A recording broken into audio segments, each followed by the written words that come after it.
রাম রাম শব্দ শোনা যাচ্ছে দাদা, সেই জন্য রাম নাম করছে। হ্যাঁ ভাই, সে আমারই পরম ভক্ত সকলই, সে অনেক কাল ধরে রাম নাম গুণাগার করছে। চলো ভাই, সে আমাদের ওপর এতদিন রয়েছে যে দিচ্ছে, চলো ভাই তাকে মুক্তি করে দে। চলো,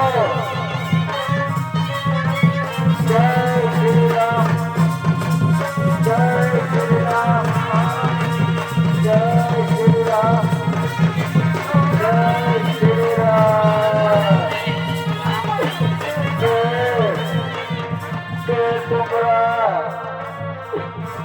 তোমরা আমার ফুলের মালাকে এড়িয়ে এড়িয়ে আসছো, এবার তোমাদের নাম কোথায় নাম, তোমাদের কিবা পরিচয়? ওগো মাতা, ওগো মাতা, আমি হলাম দশরথের পুত্র রামচন্দ্র ও আমার ভাই লক্ষ্মণ। আমরা এসেছি মাদিকার খোঁজ করতে করতে এই পঞ্চবটির বনে। কি বললে, কি বললে ওরে রামচন্দ্র?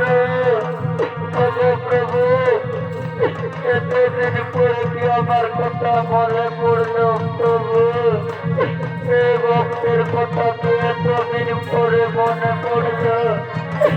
এই তুচ্ছ ভক্তের শতকোটি প্রণাম গ্রহণ করুন। ওঠো মাতা, ওঠো মাতা, দুধের বিধাতার লিখন ছিল, তাই হয়েছে তোমার সাথে মন। তুমি চিন্তা নাই গো, কারণ আমি বলেছিলাম না ত্রেতা যুগ শ্রীরামচন্দ্র রূপে যারা ধামে অবতীর্ণ হইব, সেই সময় পঞ্চকোটি বনে তোমার সাথে হবে আমার মিলন, সেই দর্শনে হবে তোমার মুক্তি। হে মাতা, তুমি আজ থেকে তোর মুক্তি হয়ে গেছো, এবার তুমি আলোক থেকে স্বর্গলোকে করো তোমার মাতা।